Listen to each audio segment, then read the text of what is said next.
E aí pessoal, professor José falando aqui. Vamos continuar nossos estudos sobre reações orgânicas. O foco de hoje é as reações de desidratação e eliminação. As reações de desidratação, como o próprio nome diz, é a perca de uma molécula de água. Então elas são também denominadas reações de eliminação. Você vai perder uma molécula de água durante o processo. Simplesmente isso. Normalmente essas desidratações acontecem em moléculas de álcool, tá? Os álcoois aí, eles acabam sofrendo esse processo de forma mais expressiva. Elas são muito usadas na síntese de compostos orgânicos, pois frequentemente elas convertem-se em uma mistura de produtos, graças a diferentes possibilidades de desidratação e de rearranjo que acontecem entre as moléculas durante os processos. Um exemplo de desidratação é a do alfa-terpineol, esse nome aqui, ó, terpineol, que é um álcool, certo? Que ele é de origem natural, tem um agradável aroma de flores e ele é isolado aí a partir do óleo de pinho. Quando esse alfa-terpineol é desidratado, sente-se o aroma de limão, graças ao limoneno e ao alfa-terpineno, tá? Que são outras substâncias que, quando ele é desidratado, são geradas e aí você tem aquele aroma do limão, né? Que normalmente você tem aí em alguns produtos alimentícios e até mesmo na natureza, na própria planta. Atualmente, a utilidade da desidratação do alfa-terpineol é no preparo de uma mistura usada como flavorizante em sabonetes perfumados. Aquele sabonete que tem aroma de limão, aquele shampoo que tem o aroma de limão, é utilizado como flavorizante. Essas substâncias, flavorizante na química, é uma substância que dá aquele aroma sintético ou até mesmo natural, né? Se você retira um extrato de óleo, por exemplo, né? Um óleo essencial de uma folha, de uma flor, de uma casca de uma semente, alguma coisa do tipo, ele vai ter a função de flavorizante. Aqui eu tenho um processo racional, né? Eu tenho aqui o alfa-terpineol, certo? Eu tenho aqui as condições reacionais, 33% de ácido sulfúrico, o tempo de reação que é 1 hora, a temperatura que é 100 graus Celsius, e eu tenho aqui a indicação, tá certo? Da quantidade de moléculas de água que ele vai perder, né? Esse menos água que tem aqui embaixo, ele indica a perca da molécula de água, certo? Então, aqui são apenas as condições reacionais para que a reação aconteça, tá? Então, o que é que ele vai gerar? Ele vai perder uma molécula de água.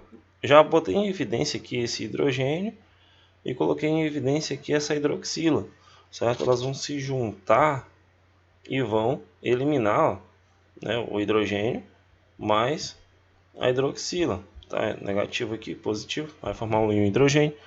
Esse meio reacional proporciona isso. E aí essa reaçãozinha aqui vai gerar a molécula de água que vai ser eliminada. E aí eu vou formar, né, vai gerar uma ligação dupla, aqui nós temos uma ligação dupla, galera. Vai formar todos esses compostos devido à possibilidade, tá, do processo de ressonância, né? Tu tem aqui a dupla aqui nessa posição, agora tu tem a dupla nessa outra posição, dentro do ciclo, fora do ciclo, tá? E isso vai alternando e vai gerando características diferentes para outras moléculas. Tu tem aqui 15% de uma molécula, 9% de outra, 28,5% de outro, né, do terpineno, que é o aroma do limão. Por que que isso acontece? Porque algumas são mais estáveis do que as outras, né? Tem um produto que é o majoritário, aquele que é produzido em maior porcentagem, e outras que são produzidas em porcentagens menores, tá? Então essas reações elas geram diversos tipos de substâncias. Olha o limoneno aqui, ó, tá? É bem legal, pois depois tu pode fazer um processo de separação dessas substâncias e usar, né, uma pegar essa molécula para algum certo tipo de utilidade. Vamos lá para os processos reacionais. Nós vamos estudar aqui a desidratação intramolecular.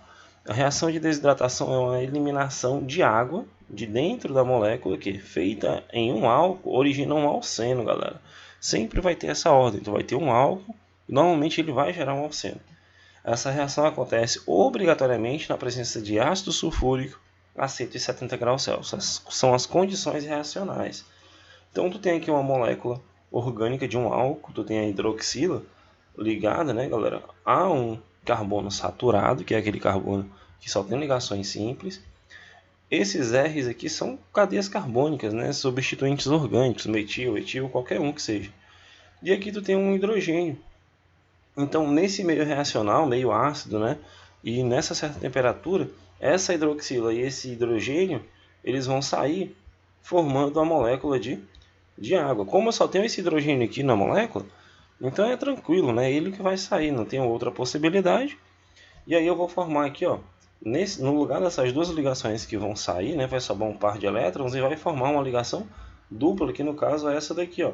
Veja que os 4 grupos substituintes orgânicos, eles se mantêm, certo? E aí, de quebra, eu ainda tenho a eliminação da molécula de água aqui dos meus produtos, certo? Então, sempre que eu tiver um álcool e eu tiver uma reação de desidratação, eu vou formar um alceno. Por que ela é intramolecular? Porque ela acontece dentro da própria molécula. Tu vê que só tem um reagente, né?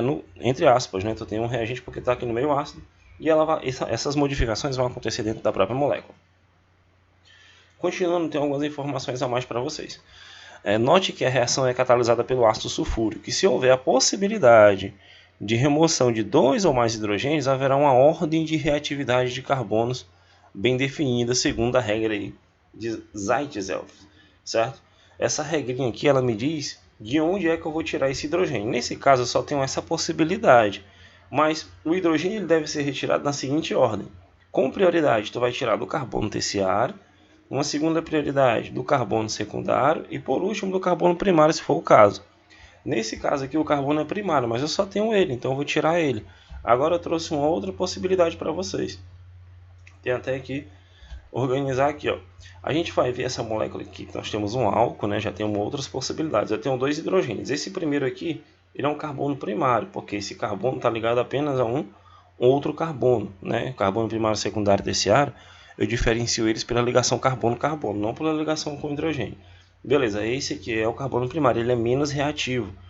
Esse carbono aqui, ele está ligado a 1, 2, 3 carbonos, então ele é terciário e não secundário, como está aqui na nossa escrita. Então ele é um carbono terciário. Vou colocar só um Tzinho aqui para gente. Então, tu tem esse hidrogênio aqui, que é mais reativo, e tu tem esse outro. Então, por prioridade, eu vou tirar ele. Aí vai sair a hidroxila e vai sair, no caso, esse hidrogênio aqui, segundo a regra de Zaitsev.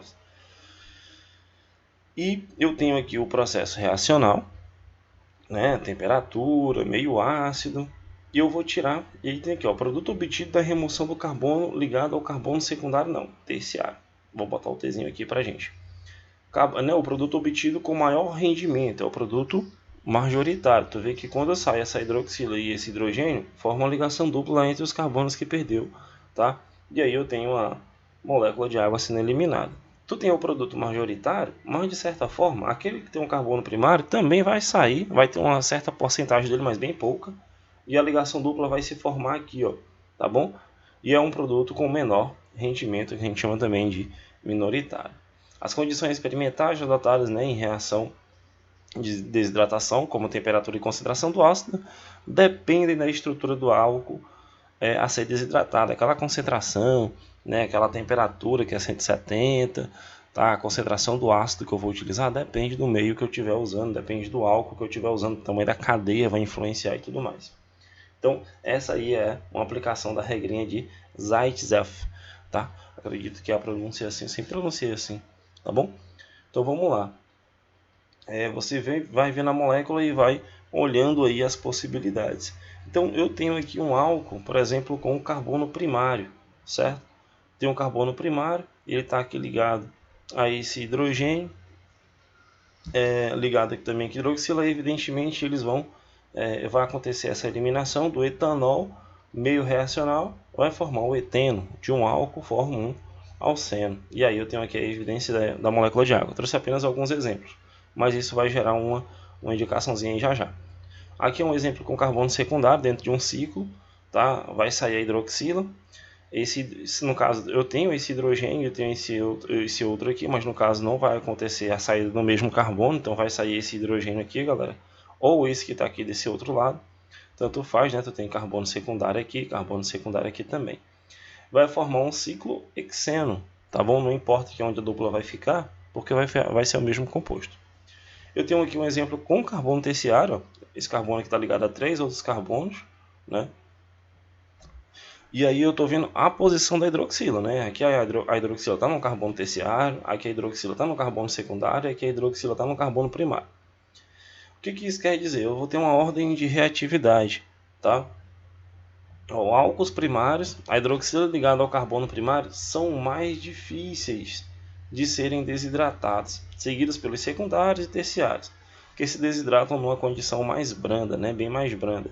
Então, por isso, podemos definir a ordem de facilidade de desidratação. Álcool terciário é mais reativo do que o secundário, do que o terciário. Então, o terciário, do que o primário, desculpa. O terciário ele é mais reativo, essa hidroxila que ela tem uma maior possibilidade de sair. O secundário já é um pouquinho mais difícil, porque eu tenho uma condição química aqui dentro da minha estrutura mais rígida para essa hidroxila sair. E o primário também. Tá bom? Então, por ordem de reatividade, o terciário vai ser o mais reativo, seguido do secundário e do primário. Tá bom? Essas são as reações de desidratação intramolecular. Tá? A gente viu algumas regrinhas seguidas por essas reações. Na próxima aula a gente vai falar das reações intermolecular, que é entre as moléculas, certo? Então, é um estudo bem simples, não é nada difícil. Trouxe vários exemplos aqui para vocês, tá? Algumas prioridades, ordens de reação e tudo mais, certo? A gente fica por aqui e até a próxima aula.